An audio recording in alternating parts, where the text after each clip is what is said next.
Welcome to this week's midweek musing for Wednesday the 22nd of April. And today we're going to be looking at the intimate account of Jesus as he takes some of his closest followers to a garden called Gethsemane in Jerusalem, a place that's quiet and secluded, a place away from all the bustle of what was going on, particularly at the time of Passover, as the place that had been full of people come to worship and come to remember.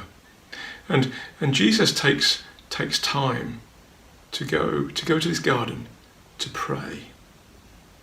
He knows what's just ahead of him. He's aware of all that will mean, all that will cost, all that he will be called on to do.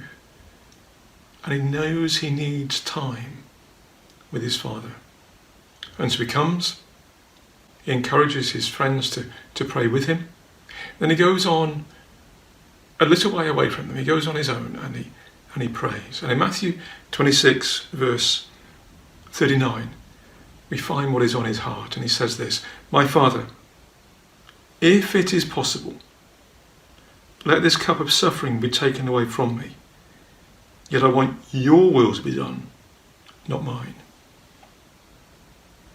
Jesus is aware of the enormity of what he's going to be doing on the cross. And he's coming to his Father and saying, is there any other way in which this plan of salvation can be carried through? But if there's not, I want to do what you want me to do. A little later he comes back, he finds his friends asleep, he wakes them up, he encourages them to pray, then he goes and prays again.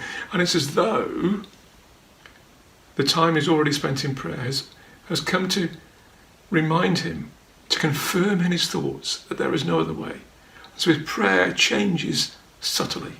In verse 42, "My Father, if this cup cannot be taken away unless I drink it, your will be done." He knows there's no other way, and he says to his Father, I want to do what you want me to do. A little later, a crowd come, they arrest him, they take him away. And from that moment we see Jesus totally resolute, totally going forward, totally doing what he'd come to do. Nobody would detect any hesitation at all as he follows the path that his Father had laid out. But it's so different for the disciples. They didn't take that opportunity to watch and to pray and to draw close to God. And so when that moment comes, they're just not there for Jesus. They're not aligned to what is going on. One of them stands up and tries to defend Jesus, cuts off the ear of one of the servants of the high priest. And Jesus says, no, that's not what we should be about. And he even goes so far as to heal the ear of that man. They run away. They desert him. A little later, one of them, after coming back to see what's going on, he even denies knowing Jesus. They didn't take the time to pray, to reflect. So when that moment came of deciding what they were going to do, they were not in line with Jesus. They were not there for Jesus. They let him down. Friends, at the moment, we have a time of lockdown, a time when we can't meet as we normally would, a time when so many of the things that we would engage ourselves in are not possible to us. And yes, there are many things that we need to be doing, even at this time. But when this lockdown is over and we come back to meet together and to engage in all the things that we want to be doing, a question is going to be asked. People are going to be asking, how can you help? How can you be there for us? How can you support us through this? What is God saying to you? What is God saying to us at this time? And friends, at that point, we won't have the luxury of taking time out to think and to reflect and to pray. Yes, we just should still do that. But if we've missed the opportunity of taking time now to ask God what he is saying to us, what is his will for us now and when we meet together again?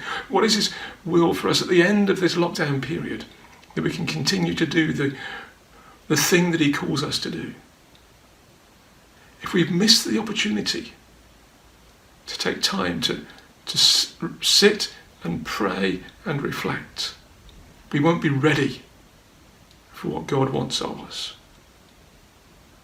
So let me encourage you to take some time during this period of lockdown to really engage with God, to listen, to pray, to hear what God is saying, so that together we can be ready for what he's calling us to do. May God bless us all as we spend time with him.